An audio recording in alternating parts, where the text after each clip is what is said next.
बाप दादा के अनमोल मधुर महावाक्यों में बाबा कहते हैं, मीठे बच्चे, यह वंडरफुल सत्संग है जहाँ तुम्हें जीते जी मरना सिखलाया जाता है। जीते जी मरने वाले ही हंस बनते हैं। प्रश्न दिया बाबा ने, तुम बच्चों को अभी कौन सी एक फिक्रात है? बाबा कहते हैं, हमें विनाश के पहले संपन्न बनना है। जो बच्चे ज्ञान और योग में मजबूत होते जाते हैं, उन्हें मनुष्य को देवता बनाने की खूबी आदत हो जाती है। वह सर्विस के बिना रह नहीं सकते हैं। जिनकी तरह भागते रहेंगे, सर्विस के साथ साथ स्वयं को भी संपन्न बनाने की चिंता रहेगी। रूहानी बाप बैठ रूहानी बच्चों को समझाते हैं, रूह अब साकार में है और फिर प्रजापिता ब्रह्मा की संतान है, क्योंकि एडॉप्ट किए हुए हैं। तुम्हारे लिए सब कहते हैं, यह भाई बहन बनाती है। बच्चों को बाप ने समझाया है, असल में तुम आत्माएं भाई भाई हो। अब नई सृष्टि होती है तो पहले पहले ब्राह्मण चोटी चाहिए। तुम शूद्र थे, अभी ट्रांसफर हुए हो, ब्राह्मण भी तो चाहिए जरूर। प्रजापिता ब्रह्मा का नाम तो बाला है। इस हिसाब से तुम समझते हो हम सब बच्चे हैं। हम सब बच्चे भाई बहन ठहरे। जो भी अपने को ब्रह्मा कुमार कुमारी कहलाते हैं, वह जरूर भाई बहन ठहरे। सभी प्रजापिता ब्रह्मा की संतान हैं, तो भाई बहन जरूर होना चाहिए। यह समझाना है बेसमझों को। बेसमझ भी हैं और फिर ब्लाइंड फेथ भी हैं। जिनकी पूजा करते हैं, फेथ रखते हैं, यह फलाना है, परंतु उसे जानते कुछ भी नहीं। लक्ष्मी नारायण की पूजा करते हैं, परंतु वह कब आया, कैसे बने, फिर कहाँ गए, कोई भी नहीं जानते। कोई भी मनुष्य नेहरू आदि को जानते हैं तो उन्हों की हिस्ट्री ज्योग्राफी का भी पता होता है। अगर बायोग्राफी को नहीं जानते तो वह क्या काम। पूजा करते हैं परंतु उनकी जीवन कहानी को नहीं जानते। मनुष्यों को जीवन कहानी को तो जानते हैं, परंतु जो बड़े पास्ट हो गए हैं उनकी एक की भी जीवन कहानी को नहीं जानते। शिव के कितने ढेर पुजारी हैं, पूजा करते हैं, फिर मुख से कह देते हैं वह तो पत्थर भीतर में है, कण कण में है। क्या यह जीवन कहानी ठहरी? यह तो अकल की बात नहीं हुई। अपने को भी पतित कहते हैं। पतित अक्षर कितना फिट है। पतित माना विकारी। तुम समझा सकते हो कि हम ब्रह्मा कुमार कुमारी क्यों कहलाते हैं, क्योंकि हम ब्रह्मा की औलाद हैं और एडॉप्टेड हैं। हम कुक वंशावली नहीं, मुख वंशावली हैं।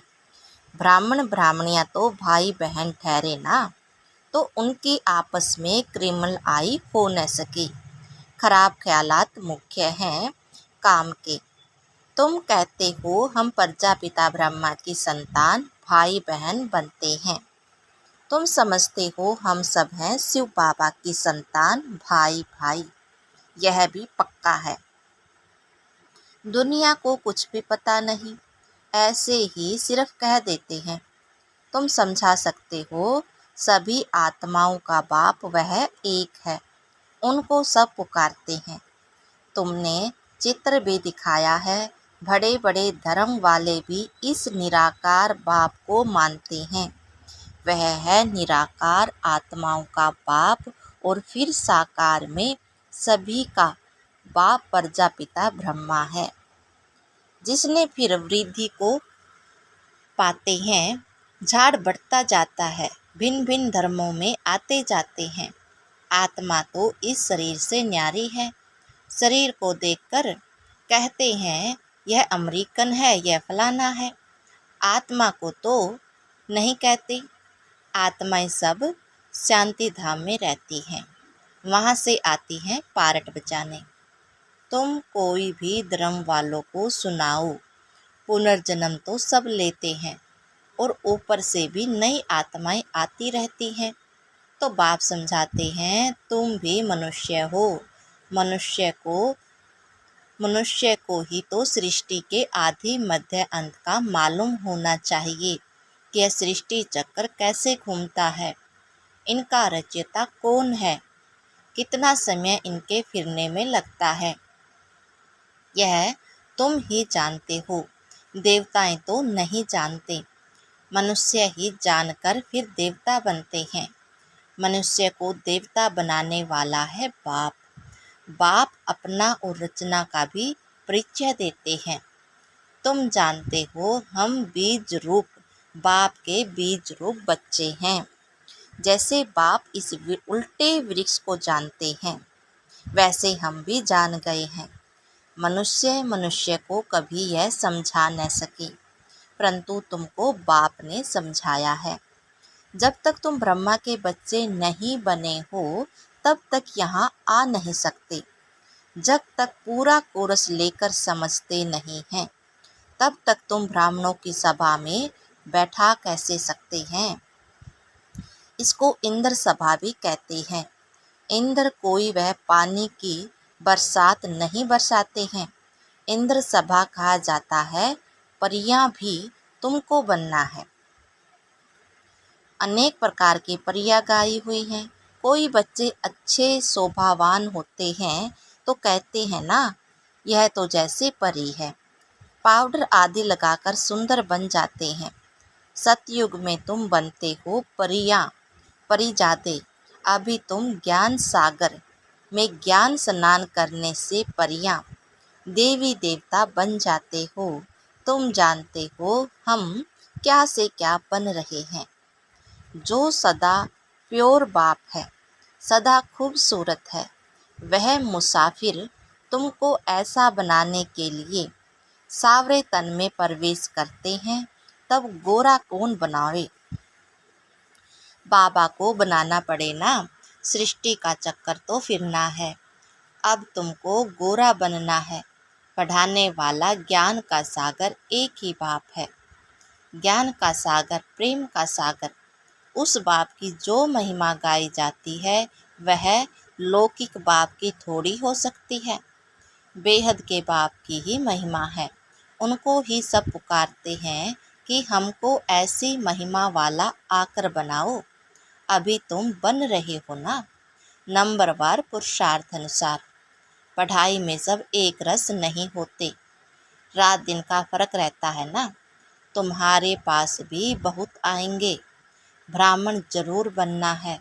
फिर कोई अच्छी रीति पढ़ते हैं, कोई कम। जो पढ़ाई में सबसे अच्छा होगा तो दूसरों को भी पढ़ा सकेंगे। तुम समझ सकते हो, इतने कॉलेज निकलते रहते हैं। बाबा भी कहते हैं, कॉलेज ऐसा बनाओ जो कोई भी समझ सके कि इस कॉलेज में रचता और रचना के आदि मध्य अंत का नॉलेज मिलता है। बाप भारत में ही आते हैं तो भारत में ही कॉलेज खोलते रहते हैं। आगे चल विदेश में भी खुलते जाएंगे। बहुत कॉलेज यूनिवर्सिटी चाहिए ना, जहाँ बहुत आकर पढ़ेंगे। फिर जब पढ़ाई पूरी होगी तो देवी देवता धर्म में सब ट्रांसफ़र हो जाएंगे, अर्थात मनुष्य से देवता बन जाएंगे। तो मनुष्य से देवता बनते हो ना। गायन भी है, मनुष्य से देवता किए करत न लागे वार। यहाँ यह है मनुष्यों की दुनिया, वह है देवताओं की दुनिया। देवताओं और मनुष्यों में दिन रात का फर्क है। दिन में देवताएं और रात में है मनुष्य। सब भगत ही भगत हैं, पुजारी हैं। अभी तुम पुजारी से पूज्य बनते हो। सतयुग में शास्त्र भक्ति आदि का नाम नहीं होता है। वहाँ है सब देवता, मनुष्य होते हैं भगत। मनुष्य ही फिर देवता बनते हैं। वह देवी दुनिया इसको कहा जाता है, आसुरी दुनिया। राम राज्य और रावण राज्य। आगे तुम्हारी बुद्धि में यह थोड़े ही था कि रावण राज्य किसको कहा जाता है। रावण कब आया, कुछ भी पता नहीं था। कहते हैं लंका समुद्र में डूब गई। ऐसे ही फिर द्वारिका के लिए भी कहते हैं, अभी तुम जानते हो यह सारी लंका डूबने की है। सारी दुनिया भी बेहद की लंका है। यह सब डूब जाएगी, पानी आ जाएगा, बाकी सड़क कोई डूबता थोड़े ही है। कितना अथाह धन था। बाप ने समझाया है, एक ही सोमनाथ मंदिर को मुसलमानों ने कितना लूटा। अभी देखो कुछ नहीं रहा। भारत में कितना अथाह धन था। भारत को ही स्वर्ग कहा जाता है। अभी स्वर्ग कहेंगे, अभी तो नरक है, फिर स्वर्ग बनेगा। स्वर्ग कौन, नरक कौन बनाते हैं, यह अभी तुम जान गए हो। रावण राज्य कितने समय चलता है वह भी बताया है। रावण राज्य में कितने अथाह धर्म हो जाते हैं। राम राज्य में तो सिर्फ सूर्यवंशी चंद्रवंशी रहते हैं। अभी तुम पढ़ रहे हो, यह पढ़ाई और कोई की बुद्धि में नहीं है, वह तो है ही रावण राज्य में। राम राज्य होता है सतयुग में। बाप कहते हैं हम तुमको लायक बनाते हैं, फिर तुम नालायक बन जाते हो। नालायक क्यों कहते हैं, क्योंकि पतित बन जाते हो। देवताओं के लायक की महिमा और अपने नालायकों की महिमा गाते हैं। बाप समझाते हैं तुम सब पूज्य थे तो नई दुनिया थी, बहुत थोड़े मनुष्य थे, सारे विश्व के तुम ही मालिक थे। अभी तुमको खुशी बहुत होनी चाहिए। भाई बहन तो बनते हो ना। वह कहते हैं यह घर फिटाते हैं, वही फिर आकर जब शिक्षा लेते हैं तो यहाँ आने से समझते हैं कि नॉलेज तो बहुत अच्छी है, अर्थ समझते हैं ना। भाई बहन बिगर पवित्रता कहाँ से आए। सारा मदार पवित्रता पर ही है। बाप आते भी हैं मगध देश में, जो कि बहुत गिरा हुआ देश है, बहुत पतित है, खान पान भी गंदा है। बाप कहते हैं मैं बहुत जन्मों के अंत वाले शरीर में ही प्रवेश करता हूँ। यही 84 जन्म लेते हैं। लास्ट सो फिर फास्ट, फास्ट सो लास्ट। मिसाल तो एक का बताएंगे ना। तुम्हारी डिनेस्टी बनने वाली है। जितना अच्छी रीति समझते जाएंगे फिर तो तुम्हारे पास बहुत आएंगे। अभी यह बहुत छोटा झाड़ है, तूफान भी बहुत लगते हैं। सतयुग में तूफानों की बात ही नहीं, ऊपर से नई नई आत्माएं आती रहती हैं।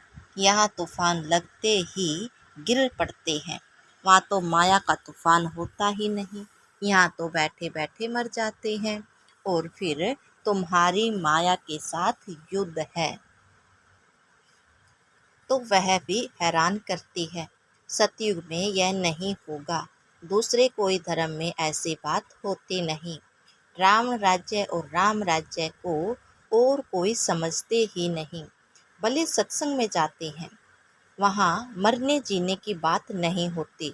यहाँ तो बच्चे एडॉप्ट होते हैं, कहते हैं हम शिव बाबा के बच्चे हैं, उनसे वर्षा लेते हैं, लेते लेते फिर गिर पड़ते हैं तो वर्षा भी खल्लास, हंस से बदलकर बुगला बन जाते हैं। फिर भी बाप रहमदिल है तो समझाते रहते हैं। कोई फिर से चढ़ जाते हैं, जो थमे थमे रहते हैं उनको कहेंगे महावीर हनुमान। तुम हो महावीर महावीरनी, नंबरवार तो है ही। सबसे पहलवान को महावीर कहा जाता है। आदि देव को भी महावीर कहते हैं, जिससे ही यह महावीर पैदा होते हैं, जो विषयों पर राज्य करते हैं नंबरवार पुरुषार्थ अनुसार। रावण पर विजय पाने के लिए पुरुषार्थ करते रहते हैं। रावण है 5 विकार, यह तो समझने की बात है। अभी तुम्हारी बुद्धि का ताला बाप खोलते हैं, फिर ताला एकदम बंद हो जाता है। यहाँ भी ऐसे है, जिनका ताला खुलता है तो वह जाकर सर्विस करते हैं। बाप कहते हैं जाकर सर्विस करो, गटर में जो पड़े हैं उनको निकालो। ऐसे नहीं कि तुम भी गटर में गिरो। तुम पहले निकल औरों को भी निकालो। विश्व वितरणी नदी में अपरम अपार दुख है, अभी अपरम अपार सुख में चलना है। जो अपरम अपार सुख देते हैं उनकी महिमा गाई जाती है। रावण जो दुख देते हैं उनकी महिमा होगी क्या? रावण को कहा जाता है असुर।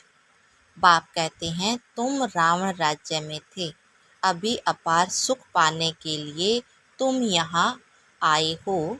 तुमको कितने अपार सुख मिलते हैं, खुशी कितनी रहनी चाहिए और खबरदार भी रहना चाहिए। पोजीशन तो नंबरवार होती है, हर एक एक्टर का पोजीशन अलग है, सब में तो ईश्वर हो न सके। बाप हर बात बैठ समझाते हैं, तुम बाप को और रचना के आधे मध्य अंत को जान जाते हो। नंबरवार पुरुषार्थ अनुसार नंबरवार पढ़ाई पर भी मार्क नंबर होती है। यह है बेहद की पढ़ाई, इसमें बच्चों को बहुत अटेंशन होना चाहिए। पढ़ाई एक रोज भी मिस न हो। हम हैं स्टूडेंट, गॉड फादर पढ़ाते हैं, वह नशा बच्चों को चढ़ा रहना चाहिए। भगवानुवाच सिर्फ उन्हों के ने नाम बदलकर श्री कृष्ण का नाम डाल दिया है। भूल से श्री कृष्ण भगवानुवाच समझ लिया है, क्योंकि श्री कृष्ण हुआ नेक्स्ट टू गॉड। स्वर्ग जो बाप स्थापन करते हैं उसमें नंबर 1 यह है ना, यह ज्ञान अभी तुमको मिला है। नंबरवार पुरुषार्थ अनुसार अपना भी कल्याण करते हैं और दूसरों का भी कल्याण करते रहते हैं। उनको सर्विस बगैर कभी सुख नहीं आएगा। तुम बच्चे योग और ज्ञान में मजबूत हो जाएंगे तो काम ऐसे करेंगे जैसे जिन। मनुष्यों को देवता बनाने की हॉबी आदत लग जाएगी। मौत के पहले ही पास होना है, सर्विस बहुत करनी है। पीछे तो लड़ाई लगेगी, नेचुरल कैलेमिटीज भी आएंगी। अच्छा, मीठे मीठे सिकलदे बच्चों प्रति माता पिता बाप दादा का याद प्यार और गुड मॉर्निंग। रूहानी बाप के रूहानी बच्चों को नमस्ते। हम रूहानी बच्चों के रूहानी बाप दादा को नमस्ते नमस्ते नमस्ते। धारणा के लिए मुख्य सार दिया पापा ने। लास्ट ऑफ फास्ट में जाने के लिए महावीर बन पुरुषार्थ करना है, माया के तूफानों में हिलना नहीं है। बाप समान रहम दिल बन मनुष्यों के बुद्धि का ताला खोलने की सेवा करनी है। नंबर 2, ज्ञान सागर में रोज ज्ञान स्नान कर परिजादा बनना है। एक दिन भी पढ़ाई मिस नहीं करनी है। भगवान के हम स्टूडेंट है, इस नशे में रहना है। और आज का प्यारे बाबा का वरदान है, गंभीरता के गुण द्वारा फुल मार्क्स जमा करने वाले गंभीरता की देवी व देवता भव। वर्तमान समय गंभीरता के गुण की बहुत बहुत आवश्यकता है, क्योंकि बोलने की आदत बहुत हो गई है। जो आता है वो बोल देते हो। किसी ने कोई अच्छा काम किया और बोल दिया तो आधा खत्म हो जाता है, आधा ही जमा होता है। और जो गंभीर होता है उसका फुल जमा होता है। इसीलिए गंभीरता की देवी व देवता बनो और अपने फुल मार्क्स इकट्ठा करो। वर्णन करने से मार्क्स कम हो जाएंगे। स्लोगन दिया पापा ने, बिंदु रूप में स्थित रहो तो समस्याओं को सेकंड में बिंदु लगा सकेंगे।